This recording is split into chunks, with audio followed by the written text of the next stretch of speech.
नमस्ते सरहरू, तपाईलाई नेप्से एनालाइसिसमा स्वागत छ। नेप्से ओइलको आज हामीले फर्स्ट भिडियो राख्न गइरहेको छौँ।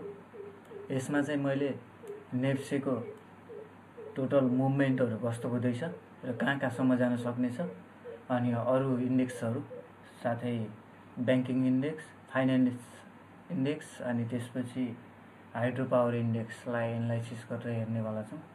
अहिले नेप्सेलाई हेर्दाखेरि चाहिँ हाम्रो स्मल सपोर्ट चाहिँ 2631 मा देखिएको छ भने मिडियम सपोर्ट चाहिँ 2570 मा देखिएको छ र राम्रो एकदम सपोर्ट फुल सपोर्ट चाहिँ नेप्सेको 2443 मा देखिएको छ। भन्दै गर्दा नेप्सेको चाहिँ एउटा रेसिडेन्ट चाहिँ 2732 मै देखिएको थियो, जुन मैले ग्रुपमा पनि भनिदिएको थिएँ हिजो नै। अनि त्यसपछि अर्को रेसिडेन्ट चाहिँ 2930 देखिएको छ। अब नेप्से बढ्दै गएर 2930 कति हाल्यो भने बल्ल नेप्सेको चाहिँ टार्गेट चाहिँ हाम्रो 3500 सम्म हुन सक्नेछ। अब यही रेसिडेन्टबाट यसले ब्रेकआउट दिइरहेको छ, सप्लाई दिइरहेको छ भने चाहिँ यसको हाई चान्सेस चाहिँ यो सप्लाई ग्र्याब गर्न आउने हाई चान्सेसहरू यसको हुन्छ हैन। अब यसको साथसाथै अब ब्याङ्किङ इन्डेक्समा हेर्दाखेरि हामीले ब्याङ्किङ इन्डेक्स पनि राम्रो देखिएको छ। ब्याङ्किङ इन्डेक्समा हेर्दाखेरि मिडियम सपोर्ट चाहिँ 1341 मा देखिएको छ भने फुल सपोर्ट चाहिँ 1325 मा देखिएको छ ब्याङ्किङ इन्डेक्सको। अनि फर्स्ट रेसिडेन्ट चाहिँ 1400 मा छ, सेकेन्ड रेसिडेन्ट चाहिँ 1488 मा छ, अनि थर्ड चाहिँ 1556 मा छ।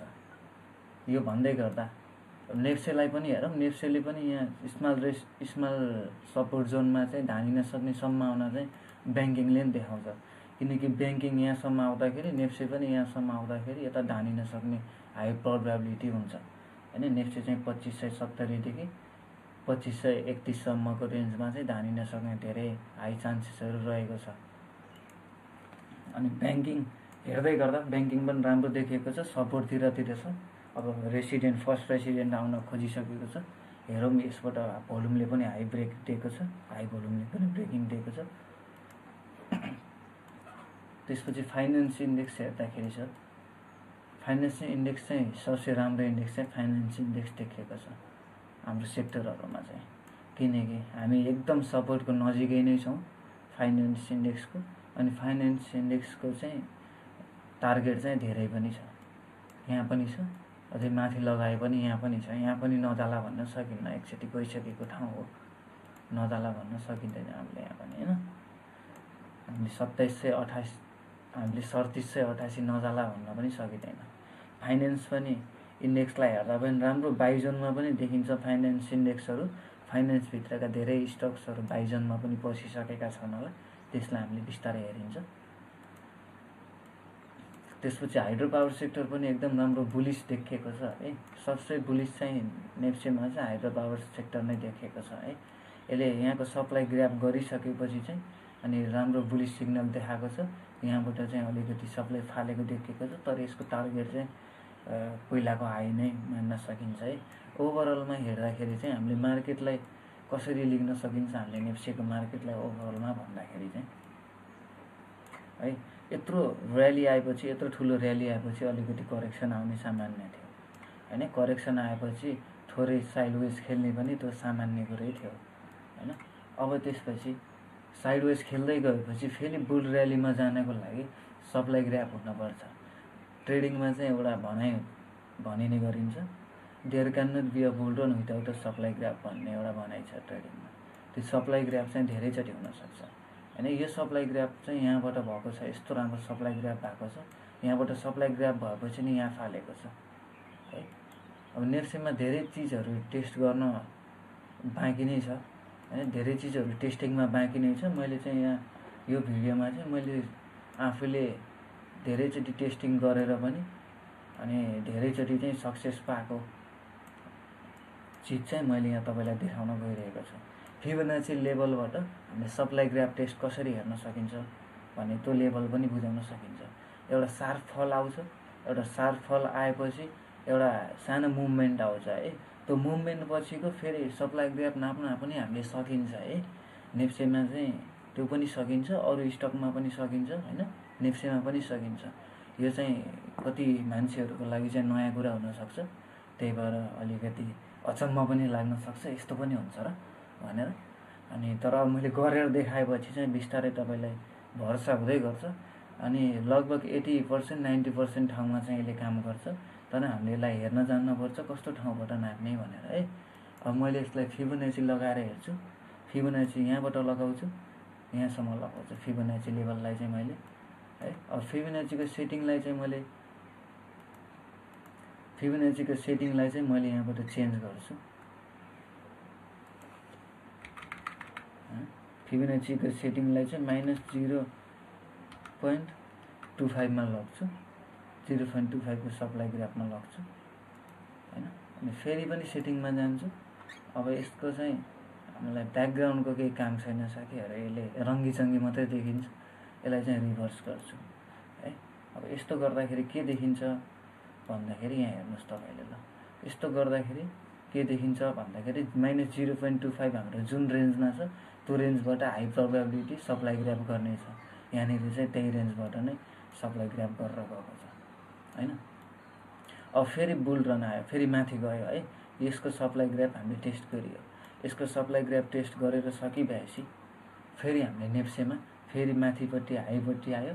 2717 बाट फेरि मार्केटले चाहिँ हामीलाई धोका दिए जस्तो गरेर फेरि घटेर चाहिँ 2656 मा आयो हैन। 2656 मा आइसकेपछि मार्केट फेरि अब माथि मार्केटले ढकलेर 2731 मा गयो। अब यसको हाम्रो सप्लाई ग्राफ कहाँ हुन सक्छ त भनेर यो पनि हामीले नाप्न सकिन्छ है। यो पनि नाप्दाखेरि अहिलेको सेटिङ अब चेन्ज गर्न पर्दैन। अहिले हामीले एकचोटि चेन्ज गरेपछि त्यही नै भइरहन्छ सेटिङ, धेरै चेन्ज गरिराख्न पर्दैन, एउटै सेटिङ चाहिँ भइरहन्छ। अब यहाँ हेर्नुस् -0.25 जुन रेन्जमा छ यहाँनिर चाहिँ है, यहाँनिर चाहिँ -0.25 जहाँनिर छ हैन, त्यहीनिरबाट चाहिँ हाम्रो सप्लाई ग्राफ फेरि सुरु हुन्छ माथिनिर है। त्यहीबाट चाहिँ माथिनिर सुरु हुन्छ। अनि यो चिजलाई चाहिँ हामीले अस्ति 5 मिनेटको क्यान्डलमा हामीले एकदम इन्ट्राडे गर्ने मान्छेहरूको लागि सर्ट टर्ममा पनि एकचोटि नापेर चेक गरेको थियौँ। हामीले 5 मिनेट क्यान्डलमा पनि सर्ट टर्ममा हेरेर चेक गरेको थियौँ यो क्यान्डलले मिल्छ कि नि त भनेर हैन। यो क्यान्डलले मिल्छ कि नि त भनेर हामीले चेक गरिरहेको थियौँ। जति सर्ट टर्ममा नाप्दा पनि यसले चाहिँ मिल्छ भनेर देखाएको छ अहिले चाहिँ, अहिलेको लागि चाहिँ हामीलाई है। जति सर्ट टर्ममा नापिन्छ त्यति सर्ट टर्ममा मिल्छ भनेर देखाएको थियौँ। हामीले लाइभ मार्केटमा चाहिँ यहाँनिर नापेको थियौँ हैन। अनि वैशाख 2 गते, वैशाख 3 गते चाहिँ हामीले नापेको थियौँ। वैशाख 3 गते 81 यो मार्केटले हाई जम्प लियो। हाई जम्प लिएर 81 हाम्रो यो 2504 को रेन्जलाई क्रस गर्न खोजिरहेको थियो। त्यो क्रस नगरिकन खस्यो फेरि मार्केट। अनि यो ग्यापलाई पनि हामीले नाप्दाखेरि यो ग्यापलाई पनि हामीले यहाँदेखि चाहिँ यसरी नापेको थियौँ है सर। यो ग्यापलाई पनि यसरी हामीले यहाँदेखि यहाँसम्म यसरी नाप्दाखेरि चाहिँ यो रेन्जमा आइरहेको छ। यो रेन्जलाई हामीले मार्क पनि गर्दियौँ है, यो रेन्जलाई पनि मार्क पनि गर्दियौँ। फेरि नेप्से सप्लाई ग्राफ गर्नलाई त्यतिखेर सर्ट टर्मको ट्रेडहरूमा पनि त्यो रेन्जमा आएको थियो। त्यही भएर यो नेप्सेले चाहिँ अहिलेसम्म चाहिँ लङ टर्ममा चाहिँ यस सप्लाई ग्राफले एकदम काम गरिरहेको छ। यो टेक्निकले चाहिँ अहिले यो टेक्निक चाहिँ सबैको लागि नयाँ हुनसक्छ।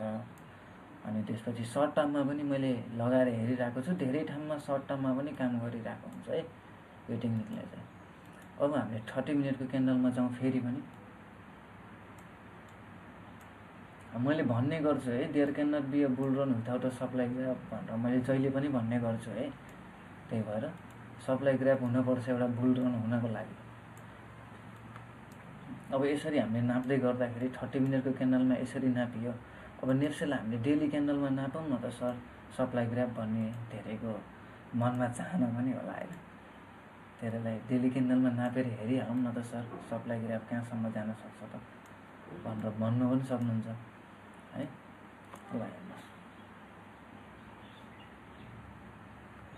हेर्दाखेरि डेली क्यान्डलमा एकदम यतातिर हेरौँ हैन। ल हेर्नुहोस्, यहाँबाट यसरी तल आयो नेप्से है। तल आएपछि बुल आयो नेप्से है। बुल आएपछि नेप्सेलाई फेरि यहाँबाट हामीलाई सप्लाई फालिरहेको छ। यहाँ सप्लाई हाम्रो एकदम छोडिरहेको छ नेप्सेमा है। नेप्सेमा हाम्रो 2720 तिर गएपछि 2732 तिर गएपछि एकदम फुल सपोर्ट छोडिरहेको छ, सेल आइरहेको छ है। अब हामीले यो र्यालीको सप्लाई ग्राफ कहाँसम्म हुनसक्छ भनेर यो नाप्न पऱ्यो भने पनि हामीले यहाँबाट सरी यो लङ र सर्ट भएको रहेछ, यहाँबाट चाहिँ नाप्न सकिन्छ हामीले है। फेरि पनि यहाँबाट यहाँसम्म हामीले नापियो भने चाहिँ यो रेन्ज कहाँनिर आएर ठोकिन्छ भन्दाखेरि यो रेन्ज चाहिँ यो रेन्जमा आएर ठोकिन्छ। मार्केट चाहिँ 2548 को सप्लाई ग्राफ गर्न खोजेको हो कि भने जस्तो पनि देखिन्छ लङ टर्ममा हेर्दाखेरि है। लङ टर्ममा हेर्दाखेरि यो सप्लाई ग्राफ गर्न खोजेको हो जस्तो पनि देखिन्छ। अब केही गरी मार्केटहरूले भोलितिर यहाँबाट रिजेक्सन दिइरहन्छ भने चाहिँ यो सप्लाई ग्राफमा आउन खोजेको हो भन्ने हामीले बुझ्न सकिन्छ एकदम। नेप्सेको आरएसआई हेर्दाखेरि हामी एकदम बुलिस छौँ अहिलेसम्म। आरएसआईले बल्ल हिजो बिहिबारको दिन चाहिँ बल्ल 55 चाहिँ क्रस गरेको छ आरएसआईले है। आरएसआईले हिजो बिहिबारको दिन धेरै पछि 55 क्रस गरेको छ है। नेप्सेले चाहिँ त्यो हाम्रो लागि चाहिँ राम्रो कुरा हुनसक्छ होइन। अब त्यसै गरी अरू पनि हेर्दै जाँदाखेरि अब मनी फ्लो इन्डेक्स हेर्नुहुन्छ भने है नेप्सेमा मनी फ्लो पनि भइरहेको छ। मनी फ्लो इन्डेक्सले पनि हाम्रो अहिले 68 मा देखाएको छ भने कि एकदम राम्रो मनी फ्लो भइरहेको छ नेप्सेमा। बिग मनीहरू पनि इन्टर भइरहेको छन् भन्ने बुझ्न सकिन्छ।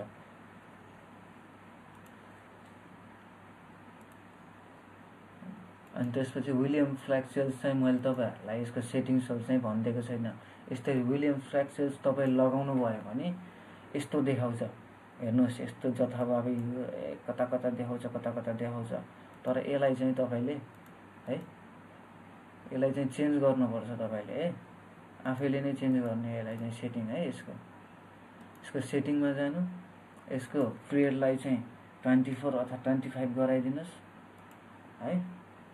अनि त्यसपछि तपाईँले नेप्सेको एक्ज्याक्ट लोकेसन देख्नुहुन्छ हेर्नुहोस्।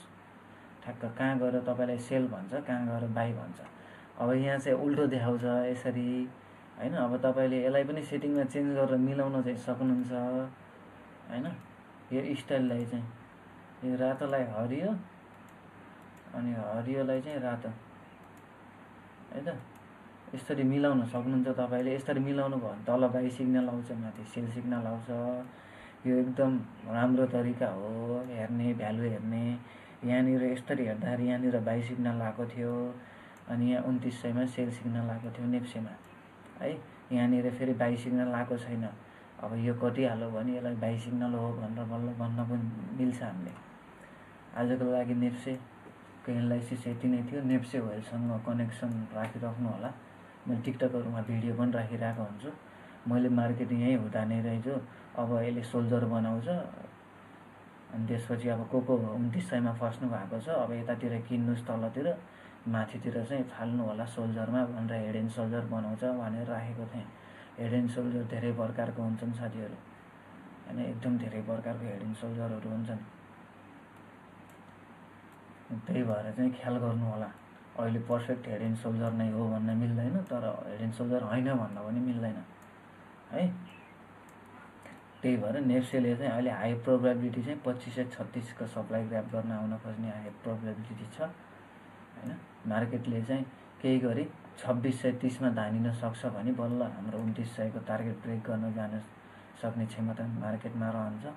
2930 को चाहिँ हाम्रो डिमान्ड जोन चाहिँ ब्रेक गरेर हो यहाँनिरको हाम्रो यो 2930 निरको अर्डर ब्लकलाई ब्लक गरेर 2930 होइन 2630 निरको अर्डर ब्लकलाई ब्लक गरेर अझै पनि घट्छ भने चाहिँ एकदम मार्केटको हाई प्रोबेबिलिटी 2536 आउने चान्स छ।